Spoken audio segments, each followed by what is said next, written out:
Hi everyone, good afternoon. You're all very welcome to another market update. This is the final pound update for the year. Just reviewing the price action over the pound in recent weeks and recent months, and of course looking ahead at some potential setups over the next few weeks into the new year. Now, of course, we're going to be looking at the GBP crosses FX pairs. We're going to be looking at the pound against its G7 counterparts, and we're also going to look at the FTSE100, which is the primary trading index in the UK. So firstly and foremost, I think the best place to start today is obviously on the FX space. So structurally speaking, we have seen a fairly strong movement in the pound in recent weeks, be it initially the upside movement, of course, but more specifically in the selling side as well. Now, structurally speaking, again, if you were to look at the pound over the last number of weeks, you would have remembered when we talked about way back in September, the initial flash crash in the pound in terms of that negative effect that was brought about through the Liz Truss government, and of course the subsequent sell-off in the pound, naturally enough, as a result of that. Now, structurally speaking, the pound, if we start off GBP USD, firstly, we can see that through the course of the year, as we talked about in previous videos, the dollar has been the most overwhelming currency in the G7, G10 FX space. And of course, we had massive sell-offs in the dollar right through until about the mid part of October. We started to see that little bit of correction in dollar weakness, and we started to see that reversion or change in bias temporarily in the dollar. Now, structurally speaking, as I said, pound had that massive sell-off in September, but we did get a little bit of a modest recovery, particularly in the back of the dollar weakness over the last few weeks, and back into this kind of 122, 124 level. Now, over the last few weeks, of course, we have seen the dollar against the pound pick up a little bit of strength again, but that is more got to do with pound weakness really than dollar strength, because of course, if we look at the DXY, which we've done so quite a lot recently, you will also see that the DXY has been broadly struggling. So these have been kind of two of the weaker pairs really in the G7, G10 space. And it's important to be recognizing of that fact as well, because of course, in the back end, you have to be able to identify what's stronger, what's weaker within these markets. Now, from a pound perspective, if we look at cable, we have seen, particularly in the last couple of months, massive bullish pound bias. We have started to see that little bit of an unwind, and we're now trading comfortably back underneath this 122 level into year end. And over the last 3 or 4 days, we've been very much back and forth between 121 and 122, broadly speaking. Now, of course, if you were to look at the 4-hour structure, you would also see price action gradually grind lower into what's been really lackluster volume in the markets over the last couple of days. So I suppose into year end, it just really becomes a case of, do we continue to break to the downside? Do we get that initial break of 121? And similarly enough, do we get that one final move after we break this structured level here? Can we get that one final move to maybe progress back up to get what we would traditionally see in the retail markets as trending bias, trending movements where we've got new lows, look for the retracement in the markets, and therefore assimilate kind of lower low, lower high scenario, and thus bearish trend. So that's really kind of, I suppose, going to be the big talking point over the markets in the next couple of weeks, is just to see how there is a reaction in the markets, because of course, as we know, what comes down must go back up eventually, and we're in now a reversion point of view of, can we start to see the pound sell off? Because of course, if we look at the price action from October and particularly November, we've had a very, very significant bullish bias with very little correction or with every little bit of pullback. So naturally enough, it would be nice to see the pound against the dollar get back into this 112, 114 level to mitigate all of this bullish order flow that has been witnessed between November and the middle of December. So that's where we are on dollar and GBP USD. Now, the next thing we're going to look at now is the pound against the yen. So pound against the yen, if you look through the year, the yen has been quite difficult because, of course, we've had BOJ fundamental policy has been broadly weaker through the course of the year. We've had turbulence in the pound from a geopolitical perspective, from an economic perspective, from an inflation perspective. It's really been the outperformer in terms of upside inflation this year, where we've had pound inflation, UK inflation above kind of 11%. So that has obviously not been a good positive thing for the pound overall. And that's probably why the FTSE, because it's an inflationary index, has done so well over recent weeks and months. Because of course, why? There's a negative correlation between, generally speaking, index performance and currency performance within the markets. So of course, if we look at the liquidity level here in GBP JPY over the higher time frame approach, so on the daily or weekly time frame, you can see that there was a lot of liquidity at the early parts of this year down here around this 148, 150 level. And then of course in September, when we started to find that pound bottom and obviously yen weakness, we had that massive resurgence in GJ strength, where we went from this 148, 150 level almost literally to the T on the daily liquidity area, all the way back up to this local high up here in 170. Now, structurally speaking, we had seen consolidation right through from April, May, June, July, all the way up to September. Markets very, very back and forth between this short-term high here at 168 and this short-term bottom down here at 156. Now, if we look at the price action, what happened? Well, we got the manipulation on the downside, took the liquidity area, and then obviously took the highs and is now flagging back down. So naturally enough, you would expect the price action really wanting to revisit somewhere in this region over the next couple of weeks, which really brings in the potential for even further pound weakness over the coming weeks into potentially the new year as well. And at this moment in time, particularly off the back of the JPY movements Monday night into Tuesday morning, where we saw that change in BOJ policy regarding the JGBs, the 10-year bonds in Japan, and obviously raising the cap on that, that has meant a weakening in the bond prices, but a massive movement in the yen pairs. And of course, we've gone from 166 all the way back down to this 160 level almost overnight without blinking. And now it becomes a case of, well, how far or how deep are we going to extend? And at this point in time, the logical scenario is probably seeing price action mitigate a lot of this price action, a lot of this bullish bias that we saw through September, through October, into the early parts of, or the end of October, beginning of November, where we got that high, and since then the market has been in very much corrective territory. So it's important to look at that as well. If you're looking for structure, you can even see there short-term lows, structured lows coming in here around 164. Price action, like a hot knife through butter, took out these lows very, very clearly, and is now trying to take out these short-term lows over here, as I said, around 159.50 to 160, and looks very likely that we're probably going to come back down into this 154, 156 level. So that's another, even alone there, that's another 400 or 500 point move potentially into the early parts of January. And it does look now that the markets are gearing up for that type of move, because of course, when we look at the short-term order flow, pound has made new lows, has come back up into the short-term liquidity level here, as I said, around 160, slightly above it at 160.50, and is now selling off. So of course, if we're taking out this structured bottom here, you would expect further declines and the markets to edge and grind lower as a result. So that is pound yen. Next on our list then is pound Aussie, so GBP AUD. And really, what have we seen in the pound Aussie this year? Well, again, in line with market volatility, in line with Aussie Kiwi weakness, in line with dollar strength, risk aversion in the Aussie initially. In the early parts of obviously this year, January, February, we went from 190 down to kind of 170, 175, nearly without blinking, very, very clean straight line selling into this consolidation where we consolidated between March and the end of August. And then, of course, we had the political instability in the pound. Very, very quick flash crash. And of course, if we were to go right or go left, even should I say, you would see how the markets came all the way down and mitigated all of these price action structure here. So all of this price action here between 158, 160, even as high as 162, very, very quickly mitigated on the weekly. And of course, that massive run up back up to the upside. Now, again, structurally speaking, bearish order flow, price action takes lows. We're now taking highs up here at 180, 182. And really that becomes the benchmark now, because the price action for the last couple of weeks or so has been very consolidationary, really above 180 and below 182, 182.50, really. So we're kind of stuck for the last literally 2-3 weeks or so. We've been very much kind of caught up in this 250 point range. So naturally enough, it really becomes a case of, can we get one last impulse back into these regions here to mitigate some of this bullish bias? I would even say a potential run into this daily candle here at 170 wouldn't be completely off the cards, but that would mean that the price action would have to mitigate all of this bullish order flow. Now, from a short-term perspective, we have higher highs, we have higher lows, we've new higher highs. So of course, we've got a daily order block here at 175, structurally speaking.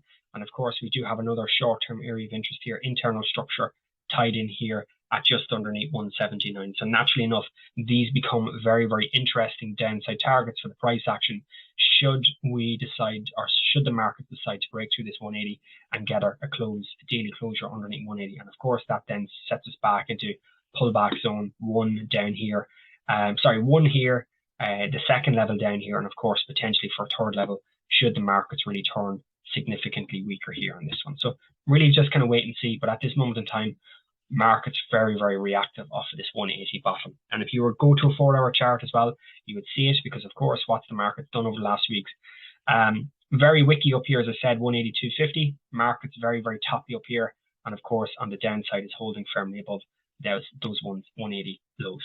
So moving across then to pound Kiwi, right? Pound Kiwi has been an interesting structure because, of course, if we look at the pound Kiwi through the course of 2022, like the Aussie, had that massive decline January and February into this range. And of course, from March right through to September, markets were very consolidationary between 188, broadly speaking, or just broadly above 188, and this, I suppose, 196. So in 800 point range, up and down for the last 8 or 9 months or so. Now, of course, what happened in September? Well, we had that flash crash through the 188 level, all the way back down to 181, and very, very quickly back up. So you can see here, liquidity sweep taking lows, rallies back up, takes the highs, and comes all the way back up, all the way back down into this liquidity zone here. And of course, what happened in the last couple of days or so, we've had a very, very strong daily bounce off this 190 area. Now, if we focus structurally speaking on the price action in the last few weeks or so,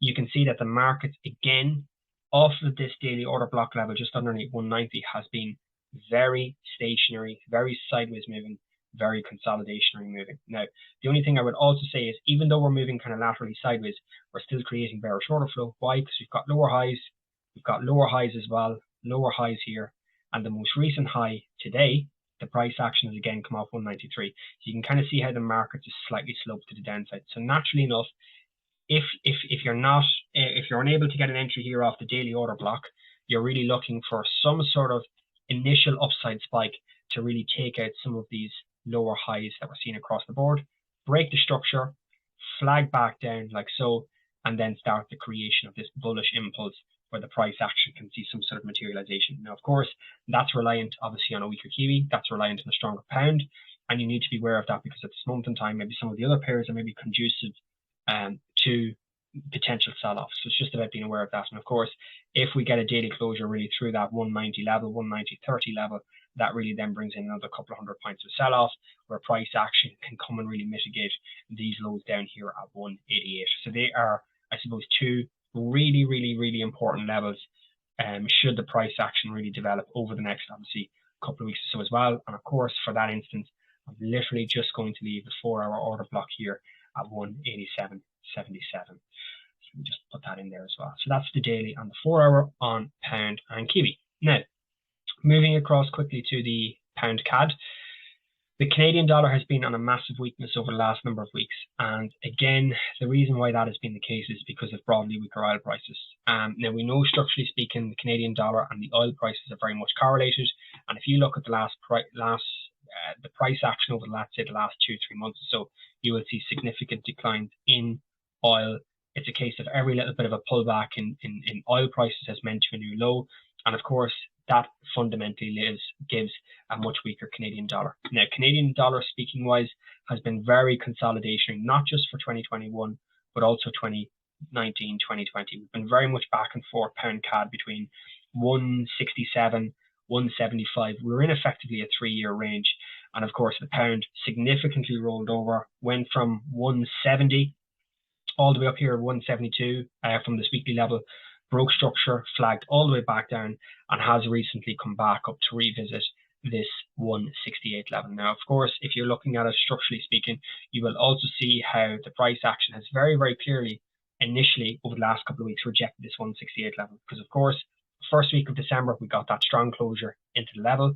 The second and the third week, the market has rejected off it. And of course, that's again with the short-term momentum, because what's happened in the oil prices? Well, we went the oil prices, US oil WTI has gone from high 60s, low 70s, all the way back up to 78 and approaching $80 a barrel. So of course, if that means that we're getting that short-term influx in oil strength over the last couple of weeks or so, last week or so in particular, that of course has given us a little bit of strength in the Canadian dollar. And you can understand then how the correlation between the CAD and the oil prices are playing out. Now, effectively speaking, we've had very, very bullish order flow into very, very bearish corrective territory. And of course, if you're looking at order blocks here, we're coming into this area of interest here, but you've got more imbalance down here at 162 or just marginally above 162. We've got liquidity down here, of course, just before we got that daily break of structure, and of course you can see it there as well. We have this kind of V-shaped bottom down here, flags up, one last move, and then we break the structure. So naturally enough, we have order blocks here around 162, but we also have levels deeper down here at 155, and that really is just dependent on what the underlying movements of the CAD develops and arises over the coming obviously weeks as well. And of course, just bear with me. Thus, the underlying Canadian dollar performance is really going to be tied to the oil prices, as we said. Now, as I said there's order blocks 166, 162, way down here at 155. So naturally enough, we're looking for movement. Now, if you're looking at it from a potential opportunity of selling into these levels, and if we do were to see kind of a short-term recovery, well, really, you're looking at the last buying candle in this selling trend if you are determining a change in structure, a change in trend dynamic, and really that comes in here at 167.50. So they're really kind of your levels of interest really kind of into the new year on pound CAD. Now, next on our list is pound Swiss, which again has seen massive volatility, and this was something I was actually looking at the other day myself, personally speaking, was how the fact of the matter that the price action in the pound Swiss has, over the last, let's say, year or so, has been very, very conducive to bearish price action. Now, of course, we had that massive decline, massive flash crash. We've come back up into this 115, 116 level, but structurally speaking, since then, we had bullish order flow. Now, when I look at this, structurally speaking, you can see here, we have our bottom coming out. We have the bullish order flow. Bottoms coming in here on 106, 106.50. Short-term bullish order flow, higher highs, higher lows, higher highs, higher lows. But of course, if you were to see the short-term structure, particularly on the 4-hour, and look at the internal movements, you can see here the last really higher low here in this impulse is actually taken out. Because why? Price action broke down. We got one last movement higher to see could we break through this short-term high at 115.50, 116. Ultimately failed, creating lower high scenario, and since then the market has been grinding lower steadily again. So naturally enough, this really puts 111 back in range again. This area down here becomes back into range because, of course, what does that mean? Well, structurally speaking, internal structure, highs into lower lows, creating lower lows into lower highs, and looking for that runoff again. And that's obviously where we incorporate the fibs, because of course, if you look at the shorter term parameter, you can see here as well, price action coming back into the key areas of interest, the 707 fib level, 70%, 70.7% retrace area, and of course has considerably moved lower. Now, of course, the Fibonacci extension point on this structure here, 276, comes in at 109.05 and pretty much right smack bang onto the daily order area of interest. Now, of course, if we go back out, you can kind of see it there, daily bottoms coming in, 4-hour structure, you can see it there as well. There's a nice little bit of structure coming in there. So that's obviously something worth keeping an eye out over the coming days to see, do we see a continuation in pound Swiss weakness? And of course, if we do so, we've got initial bottoms coming in here around 110.50, and we've got extension points coming down here at 109 and just over 107 respectively speaking. So that's something to worth keeping an eye out on pound Swiss. Now, lastly and not least is euro pound. Now, what has euro pound been? Well, very, very tricky consolidationary price action over the last weeks, because of course, if you go back to August, September, we had that massive bullish impulsive move all the way back down, originated way down here at 83.50. Very, very clear flagging structure all the way up to the key level. And of course, if you go out to the weekly time frame, you will see that this area here, 92, 93, was a massively important level, because of course that was our kind of 2020, 2019 highs when we had the COVID debacle. Now, structurally speaking, we had consolidation, we broke structure, we flagged all the way back in, rejecting this weekly order block. But of course, you will also see it on the daily as well. Price action breaking out of the daily range, flagging back down beautifully. And at the time, there was a retracement really kind of into these primed discounted areas of interest. And that sparked the next fuel up, where price action rallied all the way back up into 93 again. Now, structurally speaking, if we just isolate the price action, the most recent lows to recent highs, recent lows to recent highs into the key level has meant that we've very much held, as I said, this primary discounted zone of interest. And the price action has been creating bearish order flow, lower highs again. So we're looking to see really, for those who are maybe watching on the sidelines, you're looking to see really the price action break out through this bearish order flow, waiting to see if there's any sort of pullback or retracement again, and looking to carry that bullish trend, because of course, very, very significant moves higher. price action deteriorated and bottomed out around this 85, 86 handle, and we've seen significant pound weakness, euro pound strength here over the last week or so, where we've gone from 85 just under 86 all the way back up to nearly 88 again. So really looking to see, can the price action break out through this order flow structure here, and that's kind of where we are on the euro pound into the new year. So really just kind of seeing, can the price action break out through, because of course if you go to a 4-hour structure and we isolate the price action for a second, let me just remove these blue arrows, you will also see again very, very clearly your lower highs price action coming up, rejecting this area here, and now we're making that final move to try and take out this zone. So of course, naturally enough, lower high 1, lower high 2, previous one becomes into interest to see whether the markets can get a break through this zone. And even at this moment in time, very, very clear bullish flagging structure here, becoming very, very flagging into this region. So 88 is going to be a very, very interesting level over the next couple of days to see, do we get that 88 structure, and that could be something to look out for into the new year as well. All right, and then that brings us lastly to the index, the FTSE index. Very, very conducive. Now, when I look at the FTSE index, what are we seeing really all year? Well, we had different cycles of price action through the course of the year, both down and up. 7,700 has been marked highs, 6,800 has been marked lows, and then through October, November, December, into the end of November, it's the last buying candle here was actually at the end of November, which mitigated all of this sell-off here and all of this initial sell-off here, where the price action did finally get to back above this 76 level. Now, from those highs at the end of November, prompts us to look at really the FTSE index, because of course what's happened, we've had the accumulation, we've broken to new lows, we had the CPI run up, creating lower highs, rejecting this order blocker just marginally slightly underneath that 75-67 level.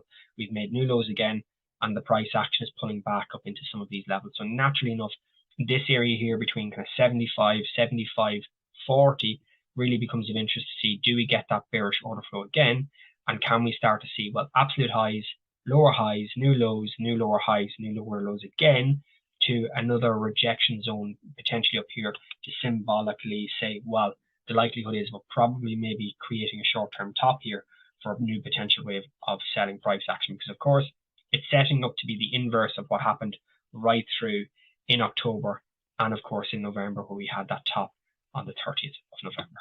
Okay, so that's pretty much it in terms of the pound preview for the year, of course, for the pound update into obviously 2023, and we're really kind of observing the price action over the next week or so just to see how these prices play out.